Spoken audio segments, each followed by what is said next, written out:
अस्सलाम वालेकुम। मैं हूं डॉक्टर तहरीन जावेद और आप देख रहे हैं डॉक्टर तहरीन व्लॉग्स। हमारे यूट्यूब चैनल में आपको खुशामदीद।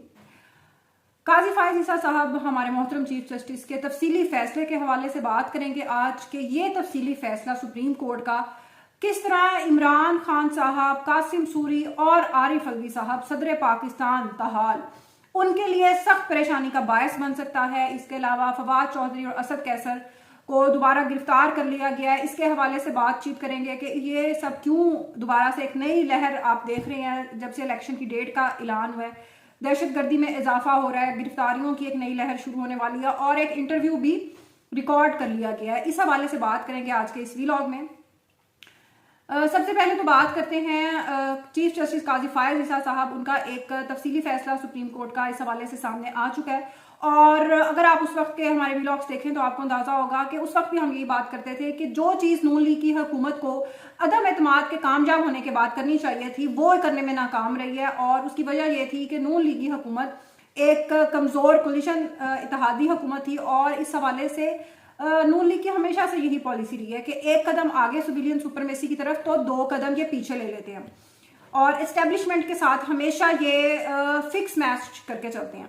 तो मियां मोहम्मद शहबाज शरीफ साहब वो ये अपने अंदर जुर्रत नहीं पैदा कर सके कि आयन शिकने जो आयन का मजाक उड़ाया था इमरान खान साहब ने, आरिफ अलवी ने और कासिम सूरी ने, उनके खिलाफ क्या एक्शन लिया जाना चाहिए था। ये आज बताया काजी फायज ईसा ने और इस तरीके से बताया उन्होंने कि तफसीली फैसला जो सुप्रीम कोर्ट का इलेक्शन के हवाले से तफसीली फैसला आया है उसमें बड़े अच्छे तरीके से बताया गया कि असम्बलीज डिसॉल्व की ही नहीं जा सकती थी। असम्बलियों की तहलील का अमल जो आरिफ अलवी के जरिए इमरान खान साहब ने करवाने की कोशिश की थी और जो नाकाम बना दी गई थी उस वक्त की कुव्वतों की तरफ से जो इमरान खान को निकालने के लिए वन पेज पर आ चुकी थी, तो इमरान खान ने आरिफ अलवी साहब को समरी भेज दी। स्पीकर जो असम्बली थे कासिम सूरी साहब जो पहले स्टे पर 4 साल स्पीकर रह गए, उन्होंने भी इसमें पूरा साथ दिया और उस वक्त यूथ तालियां बजा रहे थे। इंसाफियंस, चले इंसाफियंस कह लेते हैं, इंसाफियंस तालियां बजा रहे थे कि वाह वाह बहुत जबरदस्त, कमाल काम कर दिया,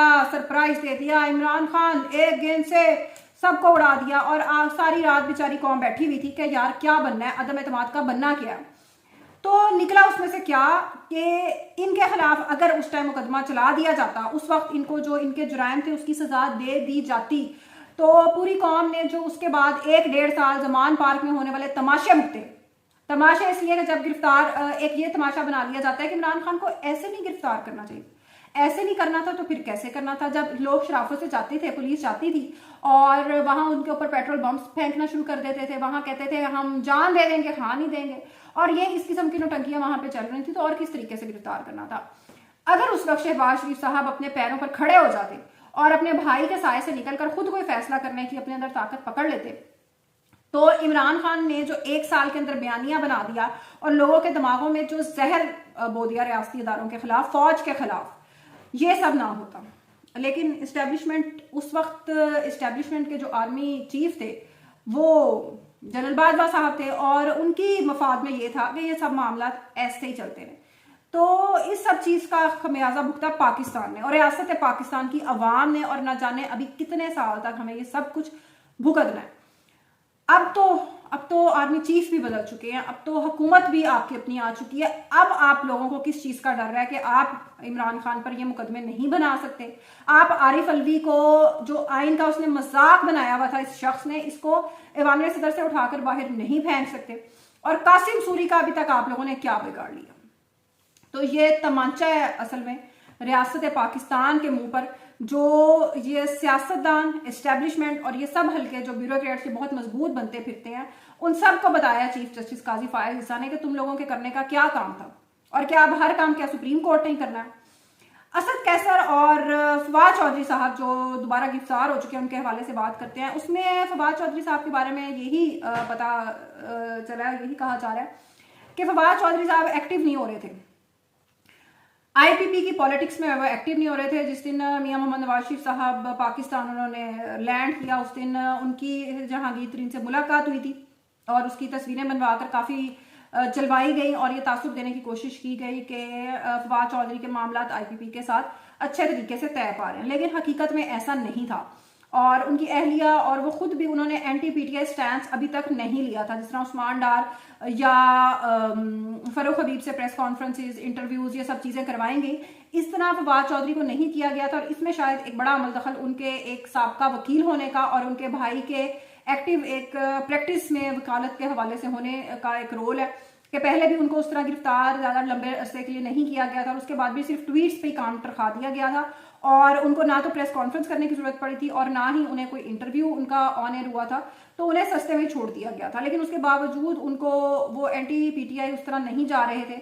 और जो जहांगीर तरीन से उनकी मुलाकात हुई उसमें उन्होंने कहा, चूंकि अब आप हल्कों की अगर सूरत हाल देखें, फवाद चौधरी साहब सिर्फ 2018 के इलेक्शन में जनरल बाजवा की मेहरबानी से पहुंचे थे असेंबली में, वरना जेहलम से वो अपनी सीट हमेशा हार जाया करते थे। तो अब डायनामिक्स क्या है कि दो तरह के उम्मीदवार हैं हल्कों में जो मजबूत उम्मीदवार हैं। एक वो नून लीग के पुराने उम्मीदवार हैं, जिस तरह जेहलम में हैं, जिस तरह उस्मान डार के मुकाबले में ख्वाजा आसिफ हैं, इस तरह हर हल्के में उम्मीदवार नून लीग के मौजूद हैं। नून लीग इस वक्त एस्टेब्लिशमेंट की उनकी फुल उनके साथ डील फाइनल हुई हुई है और बड़ी गुड बुक्स में है वो एस्टेब्लिशमेंट के, तो हल्कों में यही तासुर है कि अगली हुकूमत नून लीग की आएगी। उसके बाद जो दूसरे नंबर पे उम्मीदवार हैं वो पीटीआई के उम्मीदवार थे जो अभी तक बहुत स्ट्रॉन्ग जा रहे थे, लेकिन अब जिस तरह फरूख हबीब को प्रेस कॉन्फ्रेंस करवा के साइड पे करवा दिया गया, उस्मान डार को पीछे करवा दिया गया इंटरव्यू करवा के, और इसी तरह फवाद चौधरी उनके भी हल्के में, अब वो आईपीपी के हवाले से अपने हल्के में जाते हैं तो अब बंदा ही कोई नहीं मिलता। अब वो किस पार्टी को ज्वाइन करें, नून लीग में वो जा नहीं सकते, नून लीग में उनकी वो सारी सियासत ही उनकी एंटी नून लीग है, वो वहां जा नहीं सकते।